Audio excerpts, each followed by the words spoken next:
الحمدللہ رب العالمین الصلاۃ والسلام علی خاتم النبیین اما بعد فاعوذ باللہ من الشیطان الرجیم بسم اللہ الرحمن الرحیم۔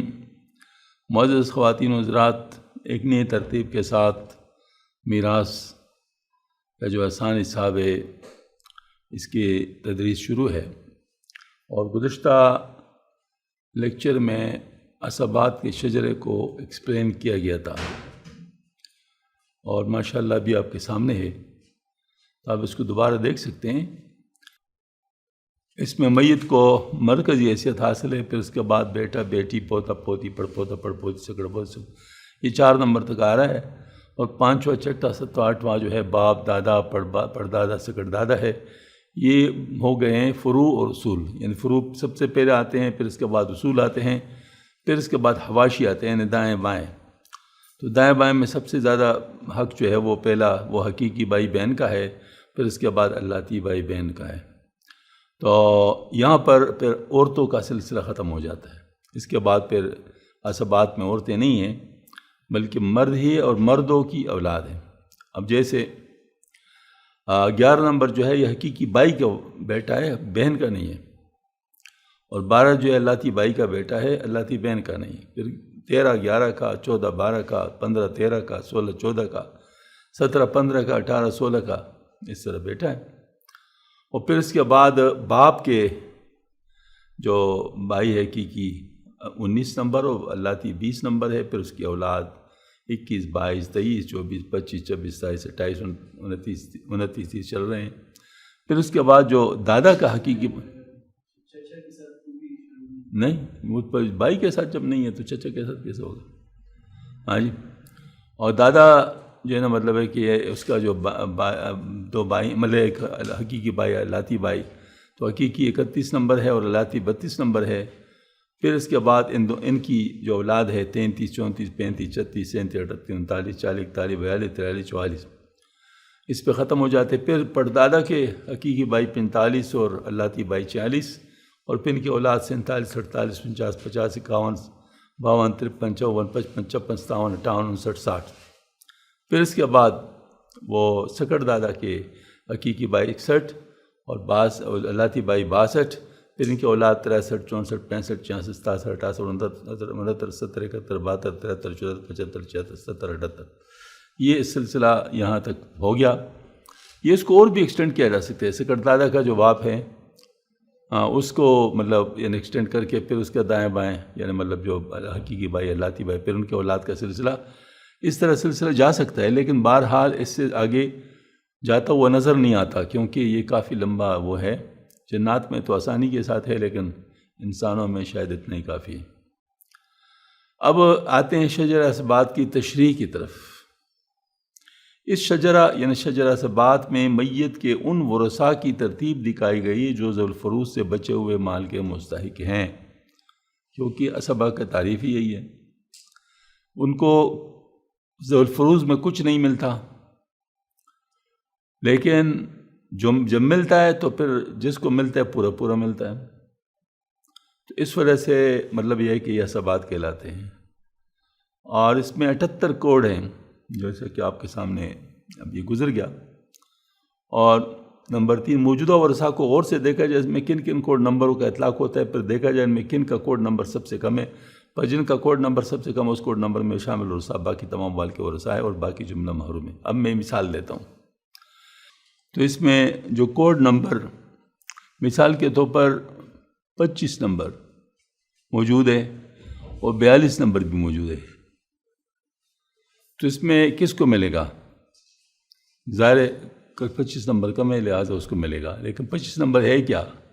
25 نمبر حقیقی چچا کا پڑپوتا ہے، اور 42 نمبر کیا ہے؟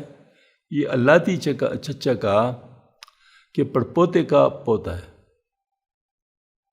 ہاں جی، تو مطلب یہ ہے کہ جس کا نمبر زیادہ ہوگا ان کو، اچھا اس میں ایک بعض دفعہ ایسے بھی ہو سکتا ہے کہ اللتی اگرچہ حقیقی بعد میں آتا ہے،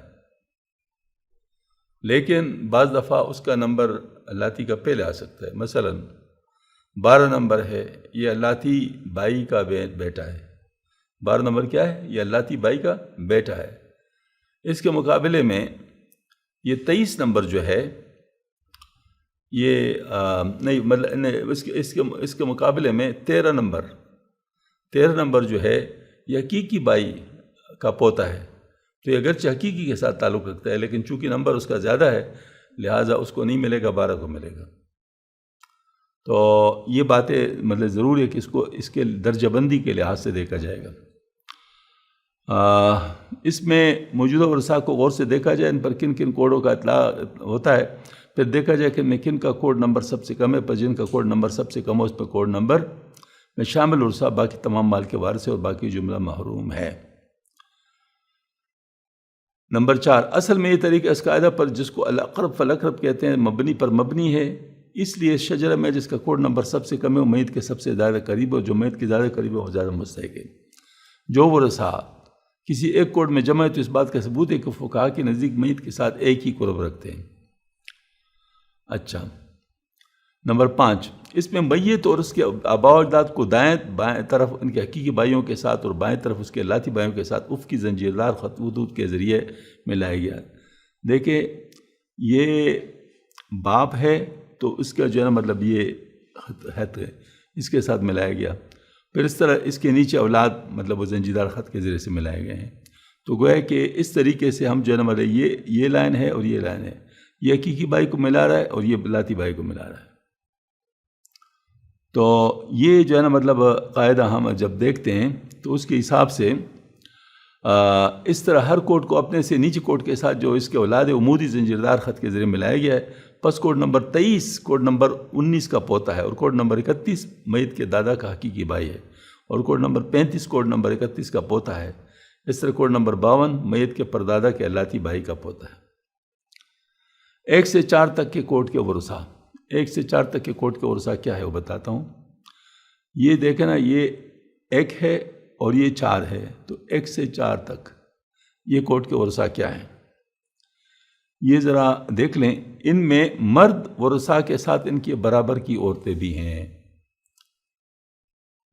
یعنی بیٹے کے ساتھ بیٹی بھی ہے، پوتے کے ساتھ پوتی بھی ہے، پڑپوتے کے ساتھ پڑپوتی بھی ہے اور سکڑ پوتے کے ساتھ سکڑ پوتی بھی ہے۔ لیکن ایک بات یاد رکھیے، اگر اس کے ساتھ نیچے والے جو ہیں ان کے ساتھ اگر مرد وارث نہ ہو تو پھر ذو الفروض میں چلے جائیں گی یہ عورتیں، پھر ان کو ذو الفروض میں سے ملے گا۔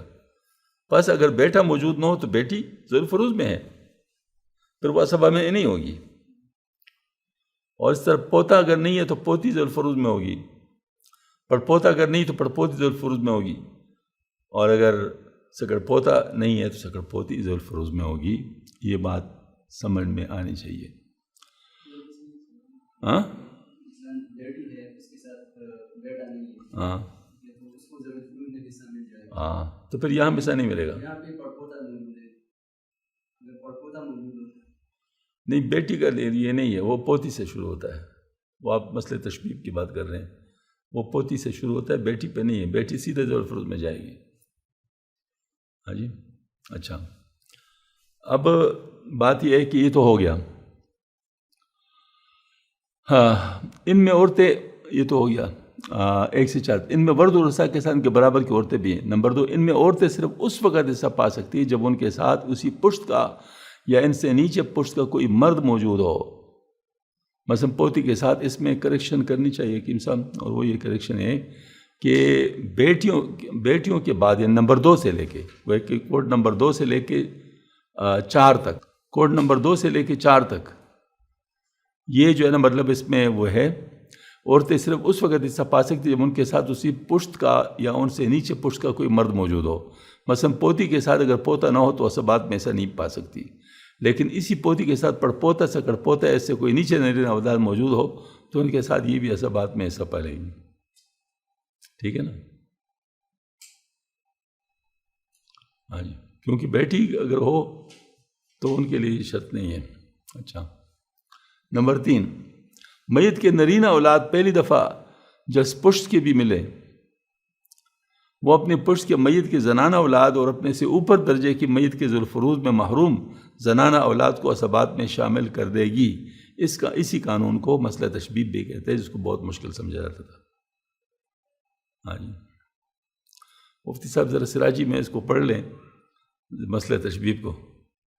ہاں جی، تو کوئی سمجھ میں نہیں آتا کہ مطلب جو ہے نا وہ کیا کہہ رہے ہیں۔ ہاں جی، یہاں پر 2 لائنیں کہ میت کی نرین اولاد پہلی دفعہ جس پشت کی بھی ملے۔ اب دیکھیں میت کی نرین اولاد، یہ دیکھیں یہاں معلوم، یہ 2 سے لے کے 4 تک میں بات کر رہا ہوں۔ تو نرین اولاد یا پوتا ہے یا پڑپوتا ہے یا سکڑ پوتا ہے، ٹھیک ہے نا؟ ان میں سے جو بھی مل، جیسے پڑپوتا ہے وہ مل گیا تو اس نے پڑپوتی کو تو شامل کرنا ہی ہے۔ پڑپوتی نہ بھی ہو پھر بھی عصب ہے، پڑپوتی نہ بھی ہو پھر بھی عصب ہے، کیونکہ پڑپوتی اس کو عصب نہیں بنا رہی، بلکہ پڑپوتا پڑپوتی کو عصب بنا رہے۔ تو پڑپوتی نہ بھی ہو تو پھر بھی پڑپوتا عصب ہے، لیکن یہ اگر پوتی ہے اکیلی تو وہ ذو الفروض میں جاتی، لیکن نہیں، یہاں پر اس کو وہ مطلب یہ وہ بنا لے گی، ٹھیک ہے نا؟ وہ عصبہ کے طور پر رہے گی، عصبہ کے طور پر رہے گی، کیونکہ اس کے لیے پھر شرائط مطلب اور بھی ہے نا کہ وہ جو ذو الفروض میں لینے کے، تو وہ ساری چیزیں مطلب ہاں، تو وہ مطلب یہ ہے کہ یہاں پر یہ ہے کہ اس کو جو ہے نا وہ اس کی وجہ سے مل جائے گا، ٹھیک ہے۔ تو یہ بات ہے کہ قانون ہمیں مسئلہ تشبیب کا یہ نظر آ رہا ہے کہ اگر میت کی نرین اولاد پہلی دفعہ جس پشت کی بھی ملے، وہ اپنے پشت کی میت کی زنانہ اولاد اور اپنے سے اوپر درجے کے میت کی ذو الفروض میں محروم زنانہ اولاد کو عصبات میں شامل کر دے گی۔ اس قانون کو مسئلہ تشبیب بھی کہتے ہیں، اس کو بہت مشکل سمجھا تھا۔ نمبر 4، اگر مرد اور عورتیں عصبات میں باہم شریک ہو جائیں تو ہر مرد کو ہر عورت سے دگنا حصہ ملے گا۔ جیسے بیٹا بیٹی، پوتا پوتی، پڑپوتا، یہ آپس میں اگر مل جائے تو للذکر مثل حظ الانثیین، یہ قرآنی قانون ہے۔ تو یہ جو ہے نا مطلب ہے کہ اس کو ہر مرد کو عورت کا دگنا حصہ ملے گا، اس قانون کو للذکر مثل حظ الانثیین کہتے ہیں۔ تو عصبات میں جو عورتوں کی تفصیل یہ ہے کہ عصبات میں صرف وہی عورتیں ایسا پا سکتی جو ذو الفروض میں محروم رہی ہوں۔ نمبر 2، یہاں اولاد میں عورتوں کو حصہ تب ملتا ہے جب ان کے برابر کی یا ان سے نیچے پشت کی مردانہ اولاد موجود ہو، مسئلہ تشبیب۔ نمبر 3، ایک سے زیادہ حقیقی بہنوں کی موجودگی میں اللاتی بہنیں عصبات میں بھی محروم ہوتی ہیں۔ ہاں، یہ بہنوں کے لیے قانون، ایک سے زیادہ حقیقی بہنوں کی مطلب دیکھیں نا، یہاں پر اگر دیکھیں پہلے میں لے آتا ہوں، یہ یہاں پر حقیقی بھائی بہن ہیں اور اللاتی بھائی بہن ہیں، تو یہاں حقیقی بھائیوں کے ساتھ بہن کو بھی عصبہ کے طور پر حصہ مل رہا ہے، لیکن اگر حقیقی بہن ذو الفروض میں ہو بھی اور 2 بہنیں ہوں، مطلب یہ کہ ایک نہ ہو 2 ہوں، تو ایسی صورت میں جو اللاتی بہن ہے اس کو عصبات میں بھی حصہ نہیں ملے گی، وہ تو ذو الفروض میں تو محروم ہی ہے نا، کیونکہ حقیقی بہن موجود ہیں، عصبات میں بھی ان کو حصہ نہیں ملے گا۔ پھر کیا ہوگا؟ ان کو صرف اللاتی بھائی حصہ دلوا سکتا ہے کہ اللاتی بھائی بھی موجود ہو۔ ہاں جی، تو یہ جو ہے نا مطلب یہ بہت اہم قانون ہے، اللاتی بھائی۔ وہ ہمارے رشتہ داروں میں اس طرح مطلب ایک شخص نے 2 شادیاں کی تھیں، تو ایک سے ان کی جو ہے نا مطلب ایک بیٹی تھی اور دوسری سے ایک بیٹا اور کچھ بیٹیاں بھی تھیں۔ تو مطلب یہ ہے کہ زندگی میں سوکنوں میں تو مسئلہ ہوتا ہے نا، تو وہ ان کو اپنے ساتھ نہیں چھوڑتی تھی۔ جب ان کے میاں فوت ہو گئے تو اس کی بیٹی اتنی ہوشیار تھی کہ اس نے اپنے اماں سے کہا کہ ان کو ہمارے اپنے گھر لے آئیں، کیونکہ ہمارا وارث جو ہے نا وہ رہے، جو ہمارے ساتھ رہے تو ان کی وجہ سے ہمیں بھی ملے گا۔ ہاں جی، ہمارا وارث ادھر ہے، کیوں بھائی ادھر تھا، تو ان کی وجہ سے ہمیں بھی، کیونکہ اگر صرف بیٹی ہو تو پھر بھائیوں کو بھی مل جاتا ہے، بہنوں کو بھی مل جاتا ہے، پھر وہ ان کے ہاتھ سے نکل جاتا ہے۔ تو یہ ایک بیٹا تھا لیکن اس نے سارے جائیداد کو سمیٹ لیا۔ ہاں جی، تو بڑی ہوشیار تھی، کہتے کہ اس کو ان کو اب لے آئیں ادھر۔ تو یہ بات ہوتی ہے، تو اس میں یہ بات ابھی آپ کے سامنے آ گئی کہ ایک سے زیادہ حقیقی بہنوں کی موجودگی میں اللہ بہن ایسا بات میں بھی معلوم ہوتی ہے، لیکن میت کے اللہ بہن کو اپنے ساتھ اسبہ بنا سکتے ہیں جن کی شرائط پوری ہوں۔ ان میں پھر جن کا کوڈ نمبر سب سے کم ہوگا وہ میت کے سب سے زیادہ قریب ہوگا۔ اسی کوڈ کے ورثاء مستحق اسبات ہوں گے، اس میں صرف مرد یا صرف عورتیں ہوں تو اس میں باقی ترکہ برابر تقسیم کیا جائے گا۔ یعنی دیکھو نا، اگر صرف بیٹے ہیں تو اسبا جتنا مال ہوگا باقی وہ سارے کے سارا، مثلا 2 ہے تو 2 میں تقسیم ہوگا، 3 ہوتے 3 میں تقسیم ہوگا۔ لیکن اگر عورتیں بھی ساتھ ہوں تو پھر مثل جو اس کے حضرت حسین کے مطابق ہوگا، للذکر مثل حضرت حسین، اس کے حساب سے ہوگا۔ اب للذکر مثل حضرت حسین کا آسان طریقہ بتایا جاتا ہے۔ اس کی ضرورت اسبات اور ذوی الارحام میں آتی ہے، اس لیے آسان طریقہ بتایا جاتا ہے۔ اس آسان طریقے پر عمل سے تصحیح کا عمل بھی آسان ہو جاتا ہے۔ اس قرآنی قاعدے کے مطابق اسبات اور ذوی الارحام میں مرد و عورتیں جمع ہونے کی صورت میں مرد کو عورت کے حصے سے دگنا مال دیا جاتا ہے۔ اس میں عورت کا حصہ اگر 1 فرض کیا جائے تو مرد کا 2 بن جائے گا۔ تو اب جتنی تعداد مردوں کی ہے اس کو 2 سے ضرب دیں تو اتنی، اور اس پہ پھر عورتوں کی تعداد جمع کر لے تو اتنی گویا کو عورتیں ہیں۔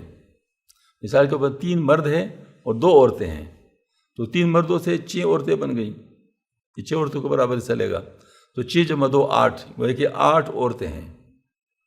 تو 8 عورتوں کے اوپر سب تقسیم کر لو، تو وہ جتنا حصہ ہو جائے گا وہ 1 عورت کا ہوگا، تو مرد کو اس کا دگنا دے دو، اس کا دگنا حصہ ہے۔ تو مطلب آسانی کے ساتھ یہ بن جاتا ہے۔ دوسرے لفظ میں مردوں سے بھی عورتیں بنایا گیا کہ کل اتنی عورتیں موجود ہیں جن میں اسبات کے لیے موجودہ سہام تقسیم کر دے، پس اگر وہ سہام اس مجموعہ پر قابل تقسیم ہو تو ہر عورت کے حصے میں جتنے سہام آئیں گے وہ ہر عورت کا حصہ ہوگا، اس کے دگنے سہام ہر مرد کا حصہ قرار پائے گا۔